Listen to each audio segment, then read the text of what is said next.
1 Coríntios, capítulo 1. Prefácio e saudações. Paulo, convocado para ser apóstolo de Jesus Cristo pela vontade de Deus, e os irmãos Sóstenes, a igreja de Deus que está em Corinto, aos santificados em Cristo Jesus e convocados para serem santos, juntamente com todos os que, em toda parte, invocam o nome do nosso Senhor Jesus Cristo, Senhor deles e nosso. Graça e paz a vós outros, da parte de Deus nosso Pai e do nosso Senhor Jesus Cristo. Graças a Deus pelos irmãos. Sempre dou graças a Deus por vós, pela graça de Deus que vos foi concedida por Ele em Cristo Jesus. Pois em tudo fostes enriquecidos nele, em toda palavra e em todo conhecimento. Porquanto o testemunho de Cristo foi confirmado em vós, de maneira que não lhes falta nenhum dom espiritual, enquanto aguardais a revelação de nosso Senhor Jesus Cristo. Ele os conservará firmes até o fim, de modo que sereis irrepreensíveis no dia do nosso Senhor Jesus Cristo. Deus é fiel, por meio do qual fostes chamados à comunhão do seu Filho Jesus Cristo, nosso Senhor. Exortações à concórdia na Igreja. Suplico-vos, queridos irmãos, pelo nome do nosso Senhor Jesus Cristo, que concordeis uns com os outros no que falam, a fim de que não haja entre vós divisões. Antes, sejais totalmente unidos, sob uma mesma disposição mental e no mesmo parecer. Caros irmãos, fui informado a vosso respeito pelos da família de Cloé que existem discórdias entre vós. Refiro-me ao fato de um de vós afirmar, eu sou de Paulo, enquanto o outro declara, eu sou de Apolo, e outro, eu sou de Pedro, e outro ainda, eu sou de Cristo. Ora, acaso Cristo está dividido? Foi Paulo crucificado em vosso favor? Fostes batizados em nome de Paulo?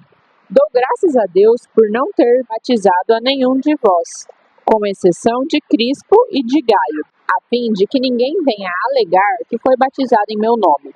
É certo que batizei também os da casa de Estéfanas. Além destes, não me recordo se batizei algum outro irmão. Porquanto Cristo não me enviou para batizar, mas para proclamar o Evangelho, não por meio de palavras de sabedoria humana, para que a cruz de Cristo não seja esvaziada. Palavra da cruz, poder de Deus. Pois a mensagem da cruz é loucura para os que estão sendo destruídos, porém para nós que estamos sendo salvos é o poder de Deus. Porquanto está escrito, destruirei a sabedoria dos sábios e rejeitarei a inteligência dos homens cultos. Onde está o sábio? Onde está o homem culto? Onde está o questionador desta era? Acaso não tornou Deus completamente insensata a sabedoria deste mundo? Considerando que na sabedoria de Deus o mundo não o conheceu por meio da sabedoria humana, foi do agrado de Deus salvar os que creem por intermédio da loucura da proclamação da sua mensagem. Porque tanto os judeus pedem sinais como os gregos procuram sabedoria. Nós, entretanto, proclamamos a Cristo crucificado, que é motivo de escândalo para os judeus e loucura para os gentios. Todavia, para os que foram convocados, tanto judeus como gregos, Cristo é o poder de Deus e sabedoria de Deus. O chamado e vocação dos santos. Porquanto a insensatez de Deus é mais sábia do que a sabedoria dos seres humanos, e a fraqueza de Deus é mais forte do que todo o poder dos homens. Irmãos, contemplai a vossa vocação, pois não foram convocados muitos sábios, de acordo com critérios humanos, nem muitos poderosos, nem tampouco nobres.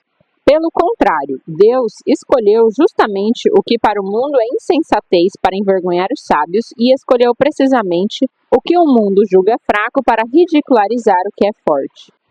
Ele escolheu o que do ponto de vista do mundo é insignificante, desprezado e o que nada é, para reduzir a nada o que é, com o objetivo de que nenhuma pessoa se vanglorie perante ele. Somos de Deus em Cristo. Portanto, vós sois dele, em Cristo Jesus, o qual se tornou para nós sabedoria da parte de Deus, justiça, santificação e redenção, a fim de que, como está escrito, aquele que se gloria, glorie-se no Senhor. 1 Coríntios, capítulo 2. Pregação no poder do Espírito. Eu mesmo, irmãos, quando me dirigi até vós, não o fui apenas com um discurso eloquente, nem ostentando sabedoria para vos anunciar o testemunho de Davi. Porquanto decidi nada saber entre vós, a não ser Jesus Cristo e este crucificado. E foi sob fraqueza, temor e grande tremor que estive entre vós.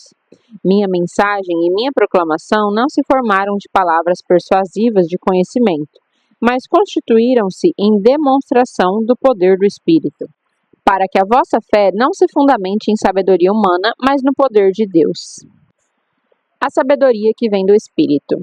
Contudo, falamos de sabedoria entre aqueles que já têm maturidade. Não me refiro, entretanto, à sabedoria desta era ou dos poderosos deste século que estão sendo reduzidos a nada. Ao contrário, falamos da sabedoria de Deus, do mistério que estava oculto, o qual Deus preordenou antes da origem das eras, para nossa glória. Nenhum dos governantes desta era compreendeu essa sabedoria, pois se a tivessem entendido, não teriam crucificado o Senhor da glória. No entanto, como está escrito, olho algum jamais viu, ouvido algum nunca ouviu e mente nenhuma imaginou o que Deus predispôs para aqueles que o amam. Deus, todavia, o revelou a nós por intermédio do Espírito, porquanto o Espírito a tudo investiga, até mesmo as profundezas de Deus.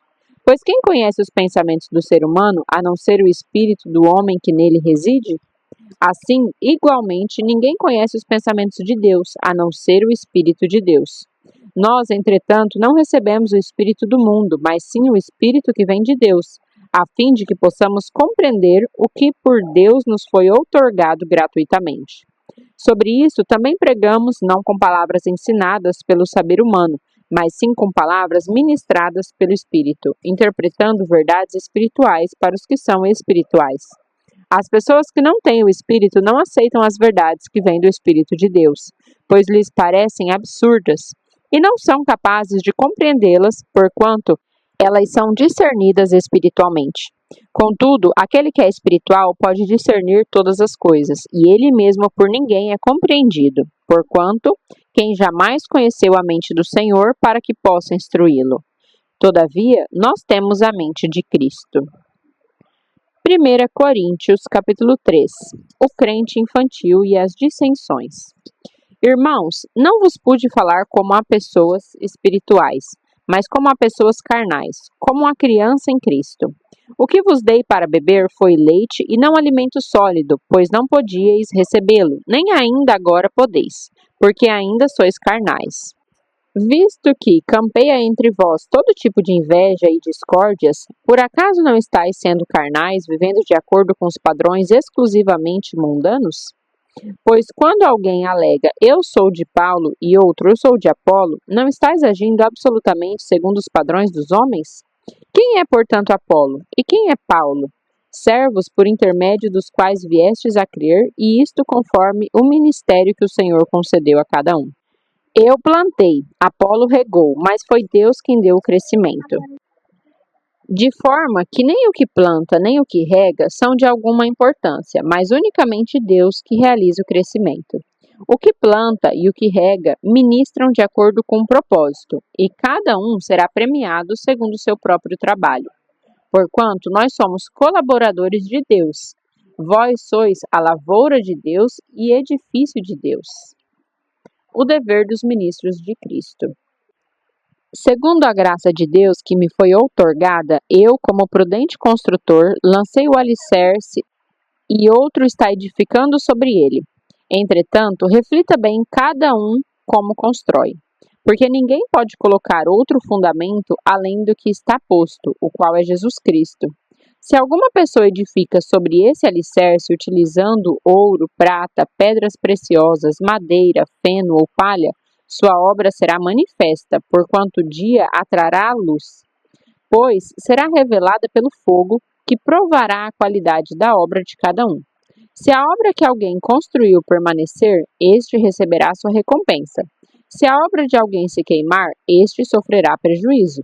Ainda assim, será salvo como alguém que escapa por entre as chamas do fogo.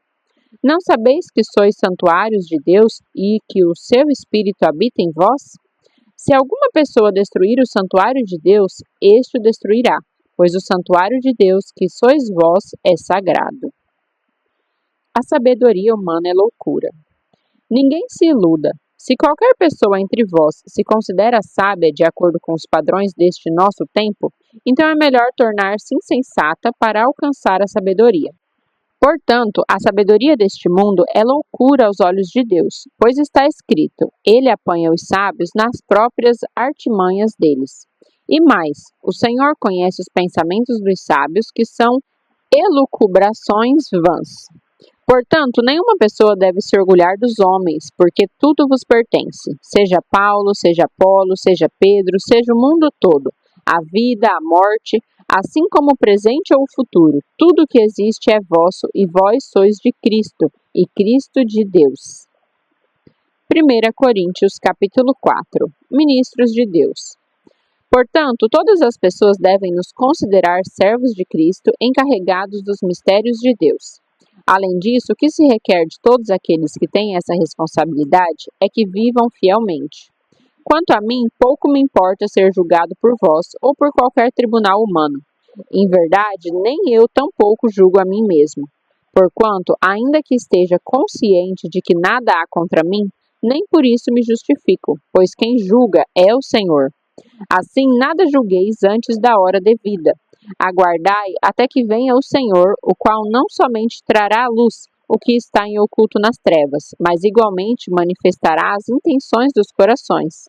Então, neste momento, cada pessoa receberá de Deus a sua recompensa. Advertência contra a arrogância. Irmãos, apliquei essas verdades a mim e a Apolo por amor de vós, para que por nosso intermédio aprendais a não ir além do que está escrito, de maneira que nenhum de vós se encha de orgulho a favor de um contra o outro.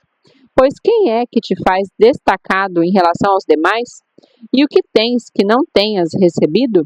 E se o recebeste, então qual o motivo do teu orgulho, como se não o tiveras ganho? Já tendes tudo o que desejais. Já estáis ricos, conseguistes vos tornar reis, e isso sem nós. Quisera muito eu que verdadeiramente reinasseis, para que também nós reinássemos convosco. Porquanto a mim parece que Deus nos colocou a nós, os apóstolos, em último lugar, como condenados à morte, pois viemos a ser como um espetáculo para o mundo, tanto diante de anjos como dos seres humanos. Nós somos loucos por causa de Cristo. Todavia, vós sois os sábios em Cristo. Nós somos os fracos por causa de Cristo, mas vós sois fortes. Vós sois respeitados, contudo, nós somos desprezados. Até hoje estamos passando fome, sede e necessidade de roupas. Somos afrontados e esbofetados, e não temos morada certa. Nos afadigamos de trabalhar arduamente com as próprias mãos. Quando somos ofendidos, abençoamos. Quando perseguidos, não revidamos. Quando caluniados, respondemos fraternalmente. Até esse momento, somos considerados a escória da humanidade, o lixo do mundo. Admoestação de pai espiritual. Não vos escrevo dessa forma com a intenção de vos envergonhar, mas para vos advertir como a meus filhos amados. Pois ainda que venhais a ter 10.000 tutores em Cristo, não tereis, entretanto, muitos pais. Porquanto, em Cristo Jesus, eu mesmo os gerei por intermédio do Evangelho. Sendo assim, suplico-vos que sejam meus imitadores. Por esse motivo, vos estou enviando Timóteo, meu filho amado e fiel no Senhor, o qual vos trará a lembrança de modo como vivo em Cristo Jesus, em conformidade com o que eu ensino por toda parte em todas as igrejas. Alguns de vós se tornaram arrogantes, como se eu não fosse mais visitar-vos. Contudo, em breve irei visitar-vos, se o Senhor permitir. Então saberei não apenas o que estão falando esses soberbos, mas que poder eles realmente têm. Porque o reino de Deus não consiste de palavras, mas de poder. O que preferis? Devo ir visitar-vos com a vara da disciplina ou com amor e espírito de mansidão?